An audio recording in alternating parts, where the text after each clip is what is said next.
Hi viewers, India's largest digital media network Suman టీవీకి స్వాగతం.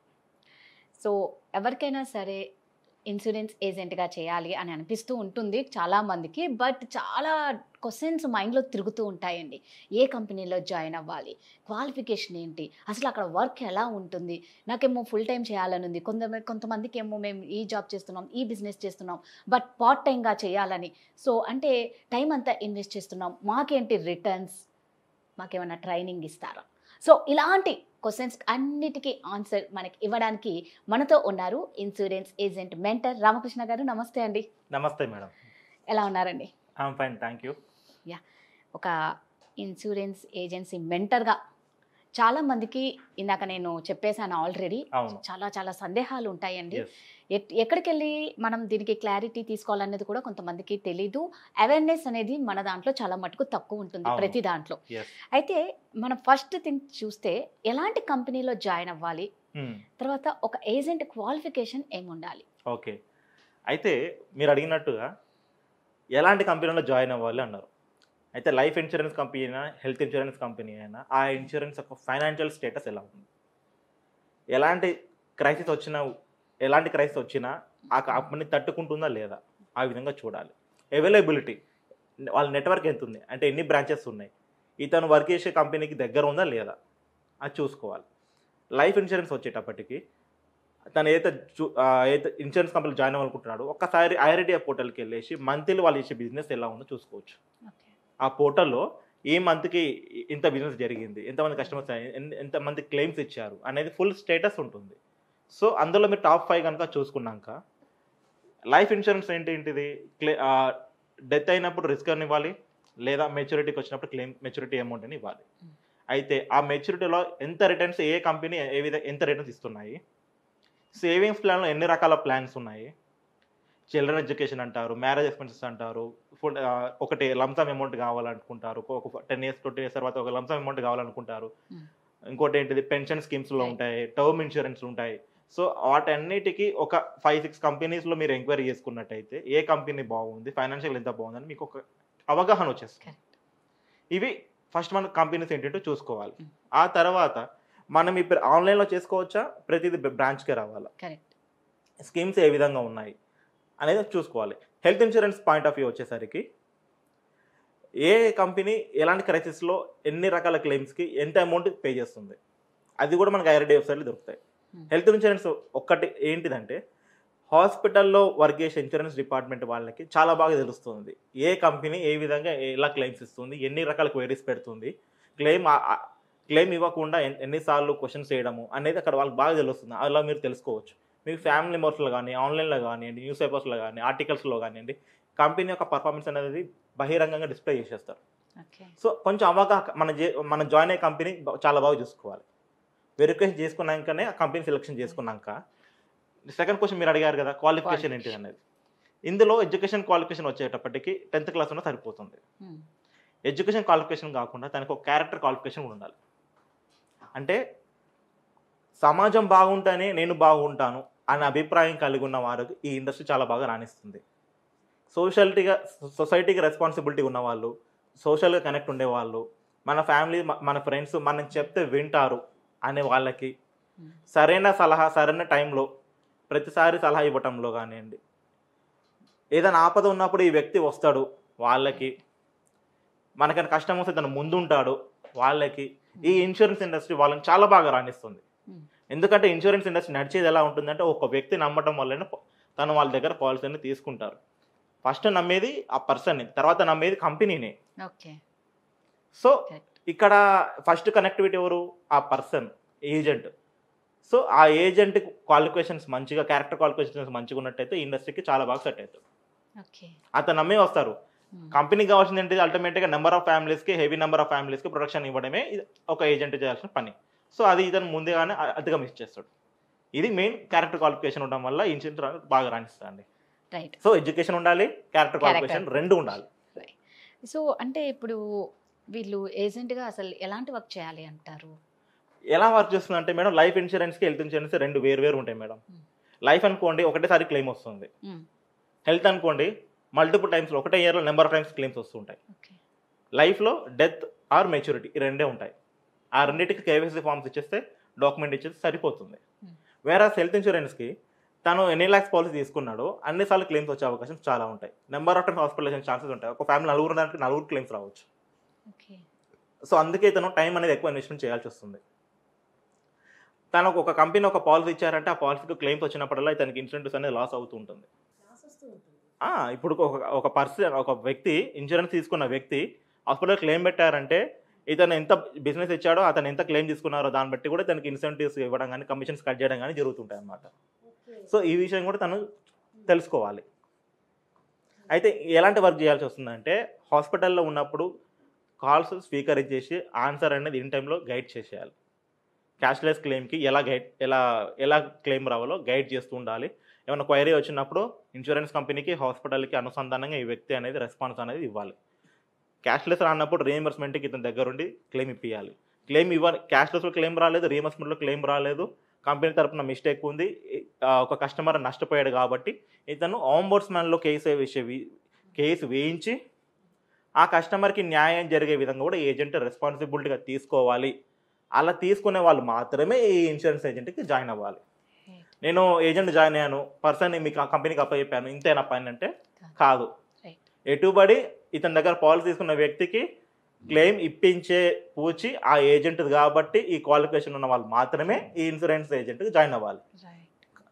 దీనికి సపోర్టివ్గా కంపెనీ ఉంటుంది, దీనికి సపోర్టివ్గా ఆ ఇన్సూరెన్స్ ఏజెన్సీ మేనేజర్ సపోర్టివ్గా ఉంటాడు. క్లెయిమ్ వచ్చే విధంగా ఇన్సూరెన్స్ మేనేజర్ అంటే నేను, మా కంపెనీ కానివ్వండి, ఇతను అందుబాటులో ఉండేసి కస్టమర్ని సాటిస్ఫై అయ్యే విధంగా ఏజెంట్తో పాటు మేము ఉంటాం. కానీ ముఖ్య పాత్ర పోషించేది ఏజెంట్. కస్టమర్ని ఏజెంట్ చూసుకోవాలి, ఏజెంట్ని మేము చూసుకుంటాం. అసలు మెయిన్ ఇంపార్టెంట్ ఏంటంటే భరోసా ఇవ్వాలి. భరోసా ఇవ్వాలి. భరోసా ఇస్తే అప్పుడు ఆ కస్టమర్ ధైర్యం వస్తుంది. ఒక ధైర్యం ఇచ్చేవాడు, ఒక భరోసా ఇచ్చేవాడు ఎవరికైనా కావాలి. కంపెనీ ఇతనికి అమౌంట్ పే చేస్తుందంటే వీటన్నిటికీ కలిపే ఇస్తుంది. సో ఇప్పుడు మామూలుగా అంటే ఎలా అండి, ఇక్కడ వర్క్ ఇక్కడికి వచ్చే చేయాలా, లేదు అంటే రాకుండా కూడా వర్క్స్ చేసుకోవచ్చు? ఎస్, ఇతని హెవీ టైం అనేది జనంలో కలిసిపోతుంది కాబట్టి కంపెనీ కూడా ఎక్కువ పీపుల్ మీదనే టైం ఇన్వెస్ట్మెంట్ చేసే విధంగా కూడా రూపొందించింది. ఏంటిది, వాళ్ళకి సెల్ఫ్ హెల్ప్ పోర్టల్ ఇచ్చేస్తుంది. ఏ కంపెనీ వాళ్ళకి పోర్టల్ అనేది క్రియేట్ చేసేసి, ఉదాహరణ టాటా ఏజ్ కంపెనీ కానివ్వండి, కేర్ ఇన్సూరెన్స్ కానివ్వండి, ఏజెంట్స్కి ఒక అప్లికేషన్ క్రియేట్ చేస్తుంది. క్రియేట్ చేసి ప్రతి ఆఫీస్కి రాకుండా తనే క్లెయిమ్ ఫామ్ డాక్యుమెంట్స్ అన్ని కంపెనీకి అప్లోడ్ చేసి క్వైరీ వచ్చినప్పుడల్లా ఇతనే కస్టమర్ పంపడం, డాక్యుమెంట్స్ అని తెప్పించుకోవడం, రివ్యూ చూడటం, స్టేటస్ చెక్ చేయడం, క్లెయిమ్ ఎంతవరకు వచ్చేసింది, ఎప్పుడు అమౌంట్ క్రియేట్ అవుతాయి, ఏ విధంగా అయిపోయింది, ఎందుకు అయిపోయింది, దానికి సరిపో డాక్యుమెంట్స్ ఏంటి అని అంతా అక్కడ రూపొందించేస్తుంది. ఆ క్లియర్గా డిస్ప్లే అవుతుంది ఆ పోర్టల్లో, అప్లికేషన్లో. అప్పుడు కంపెనీ డౌట్స్ వచ్చినప్పుడు కంపెనీ ఏజెన్సీ మేనేజర్ కాల్ చేయడం వల్ల ఈ ప్రాబ్లం అనేది అతి త్వరగా సాల్వ్ అవుతుంది. అప్లికేషన్స్లో లేని వాటికి మాత్రమే ఇన్సూరెన్స్ కంపెనీకి వచ్చేస్తే సరిపోతుంది. మ్యాక్సిమం ఇన్సూరెన్స్ కంపెనీకి రాకుండానే ఆ పోర్టల్లో అతనికి అన్ని సదుపాయాలు కల్పించి రూపొందించింది కంపెనీ. ఓకే, ఇప్పుడు నాకు వచ్చిన డౌట్ అండి, ఇప్పుడు ఎన్నో ఇండస్ట్రీస్ ఉన్నాయి. అవును, అన్ని ఇండస్ట్రీస్ కన్నా ఇన్సూరెన్స్ ఇండస్ట్రీనే గొప్పది అని అంటూ ఉంటారు. అవును, అంటే ఏముందండి, అంటే అంత గొప్ప ఏంటి అని? రైట్, ఏంటిదంటే మేడం నీకు సింపుల్గా చెప్తా. వేరే ఇండస్ట్రీ తీసుకుందాం, దాంట్లో మీకు సాటిస్ఫాక్షన్ వస్తుందా? మీరు చేసిన వర్క్కి మీకు సాటిస్ఫాక్షన్ వస్తుందా? అంటే మీరు చేసిన వర్క్కి మీకు ఆనందం కలుస్తుందా, సంతోషం కలుగుతుందా? మీ కుటుంబంతో మీరు ఎక్కువ టైం స్పెండ్ చేస్తున్నారా? మీకు మీ వచ్చే ఇన్కమ్ తోటి మీకున్న ఆశయాలు నెరవేరుతున్నాయా లేదా? మీకున్న కోరికలు నెరవేరుతున్నాయా లేదా? మీకు ఏమేమి కావాలో నాకు సంపాదించుకుంటున్నారా లేరా? అవన్నీ చూసుకోండి. ఈ ఇన్సూరెన్స్ ఇండస్ట్రీలో అవన్నీ ఉన్నాయి. మనము హాలిడే వస్తే ఎక్కువ ఫ్రెండ్స్ పార్టీస్కి వెళ్ళడం కానీ, ఫంక్షన్స్కి వెళ్ళడానికి అవకాశం ఉంటుంది. వర్కింగ్ టైంలో కూడా, వర్కింగ్ డేస్లో కూడా వాళ్ళ ఫంక్షన్స్ ఉన్నాయి, మనం వెళ్ళగలుగుతామా? మాకు ఆఫీస్లో లీవ్ ఇవ్వట్లేరు, ఇవాళ మీటింగ్ ఉందంటున్నారు అని అంటున్నారు. కానీ ఇన్సూరెన్స్ ఇండస్ట్రీలో మీకు వెళ్ళాలనుకుంటే వెళ్ళొచ్చు, ఆ సదుపాయం ఉంది, ఆ టైం ఇన్వెస్ట్మెంట్ అనేది ఉంది. అంటే సొసైటీకి కనెక్ట్ అయ్యే విధంగా కూడా ఇన్సూరెన్స్ ఇండస్ట్రీలో ఉంది. అంటే ఎక్కువసేపు ఉండడానికి అవకాశం ఉంటుంది. Insurance nothing but socially connecting, socially responsibility. ఇవి మీరు వేరే ఇతర ఇండస్ట్రీలో ఏమైనా ఉన్నాయా? సో కంఫర్ట్ ఎక్కువ ఉంటుంది, టైం ఎక్కువ ఉంటుంది, రివార్డ్స్ ఎక్కువ ఉంటాయి, రికగ్నిషన్ ఎక్కువ ఉంటుంది. ఎక్కువ జనాభాని ఇన్సూరెన్స్ కల్పించినట్టయితే దానికి ఫారెన్ ట్రిప్స్ ఉంటాయి, రివార్డ్స్ ఉంటాయి, రికగ్నిషన్ ఉంటాయి. అట్ ది సేమ్ టైం ఎక్కువ క్లెయిమ్స్ వచ్చినప్పుడు దానికి పనిష్మెంట్ ఉంటుంది. అంటే పనిష్మెంట్ అంటే ఏంటిది? దానికి వచ్చే ఇన్సెంటివ్స్ అని ఆగిపోతుంటాయి. ఓకే. ఇప్పుడు 5 lakhs పాలసీ 10 lakhs పాలసీ తీసుకున్నప్పుడు రిస్క్ అంతవరకు ఉంటుంది. ₹1,00,00,000 ప్లాన్ తీసుకున్నప్పుడు ₹1,00,00,000 క్లెయిమ్ పెడితే కరెక్టే. అంటే కంపెనీ ఎలా ఆలోచిస్తుంది అంటే ఈ ఏజెంట్ ఎంత ప్రీమియం కంపెనీకి ఇస్తున్నాడు, ఎంత అమౌంట్ ఇన్సూరెన్స్ కంపెనీ నుంచి హాస్పిటల్కి వెళ్ళిపోతున్నాయి, ఆ విధంగా కూడా క్యాలిక్యులేషన్ చేసుకుంటాయి. చాలా మంది ఏమనుకున్నారంటే ఇతను నేను పెద్ద పెద్ద పాలసీ నా దగ్గర నుంచి కొనిపించుకున్నాడు ఈ ఏజెంట్, పెద్ద ప్లాన్ ఇచ్చాను నేను ఏజెంట్కి, నా వల్ల బాగానే వస్తున్నాయని అనుకుంటారు. కానీ ఎంత అమౌంట్ పాలసీ ఇచ్చారో ఆయనకు అంత అమౌంట్ రిస్క్ ఉన్నది ఇక్కడ. ఓకే. దాని ఇన్సెంటివ్స్ అయిపోతాయి, ట్రిప్స్ అయిపోతాయి, అన్ని రకాలుగా రిస్క్ ఉంటుంది. అది కూడా వీళ్ళు చూసుకోవాలి. రామకృష్ణ గారు, ఇప్పుడు ఫైనల్గా మీరందరూ మీరు చెప్తూ ఉంటే ఇప్పుడు అంటే చెయ్యాలి అన్న ఇంట్రెస్ట్ చాలా మందికి ఉంటుంది. మనం ఫస్ట్లో మాట్లాడుకున్నట్టు కొందరు మీరు అన్నట్టు full time okay, part time అంటే లైక్ జాబ్ చేసేవాళ్ళు, బిజినెస్ చేసేవాళ్ళు, వాళ్ళకు కూడా ఇంట్రెస్ట్ ఉంటుంది. అప్పుడు ఏది బెటర్ అంటారు? పార్ట్ టైం బెటరా, ఫుల్ టైం బెటరా? ఏది చూస్ చేసుకోవాలి? ఒక్కటే, నేను చెప్పినట్టుగా మీరు పార్ట్ టైం చేయాలనుకున్నప్పుడు మీరు ఫుల్ టైంలో మీరు అక్కడ మీ విజయాలైనా మీకున్న ఆశయాలు నెరవేరుతున్నాయో లేదో చూసుకోండి. మా ఇన్సూరెన్స్ కంపెనీకి ఎంత ఎక్కువ టైం ఇన్వెస్ట్మెంట్ చేస్తే అంత హెవీగా రిటర్న్స్ ఉంటాయి. మీరు పార్ట్ టైం చేస్తున్నారంటే మరి కస్టమర్ కాల్ చేసినప్పుడు ఇతను ఆన్సర్ అవుతుందా లేదో చూసుకోవాలి. ఇతను ఫుల్ టైమ్గా బిజీ ఉంటే కస్టమర్ ఫోన్ చేసినప్పుడు ఏజెంట్ రెస్పాన్స్ అవ్వకపోతే అతను చేసి వేస్ట్ అవుతుంది. ఇన్ టైం రెస్పాన్స్ కానప్పుడు ఇతను వాళ్ళు తిట్టుకుంటారు, అభిప్రాయం అనేది పోతుంది. మీరు పార్ట్ టైం చేసినా సరే కస్టమర్ కాల్ చేసినప్పుడు ఆన్సర్ చేసే విధంగా ఉండాలి, రిప్లై ఇచ్చే విధంగా కూడా ఉండాలి. రెస్పాన్సిబిలిటీ తీసుకుంటే పార్ట్ టైం జాబ్ కూడా అద్భుతంగా రిటర్న్స్ వస్తాయండి. రైట్. అంటే ముఖ్యంగా అండి టోటల్గా అల్టిమేట్గా చూస్తే ఈ ఏజెంట్ అనేది కస్టమర్లకు అందరికి ఒక భరోసా, ధైర్యాన్ని ఇచ్చేవారు కాబట్టి ఎప్పుడు నిరంతరం వాళ్ళతోనే ఉండాలి. అవును, అంతే అంతే సింపుల్. మీరు ఎంత బిజీగా ఉన్నా కూడా మీరు మాత్రం రెస్పాన్సిబిలిటీగా మాట్లాడాలి, ఉండాలి. హెల్త్ ఇన్సూరెన్స్ ఉన్నా మీకు తెలుసో తెలియదు, హెల్త్ ఇన్సూరెన్స్ తీసుకున్న వ్యక్తి 24/7 అందుబాటులో ఉంటాడు. సరే 6 hours రెస్ట్, 8 hours రెస్ట్ నిద్రలో ఉంటారు, కానీ ఆపద అనేది ఏ టైంలోనే రావచ్చు. రైట్, ఖచ్చితంగా. ఏ టైంలో వచ్చినా కూడా ఆన్సర్ చేసినప్పుడు ఈ ఏజెంట్ కూడా ఎత్తడానికి రెడీగా ఉంటారు మేడం.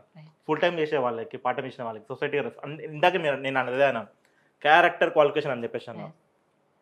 నైట్ టైం చేసి నేను పడుకున్నాను, నేను ఆన్సర్ అయ్యేటట్టు ఎవరు ఉండరు, మ్యాక్సిమం ఆన్సర్ చేస్తారు ఫుల్ టైం చేసే వాళ్ళు. కానీ ఇందులో ఉన్న అది ఇండస్ట్రీకి రాగానే అది అలవాట్లు వచ్చేసేస్తాయి. హెల్ప్ చేయాలనే గుణం అనేది ఇందులో డెవలప్ అవుతుంది.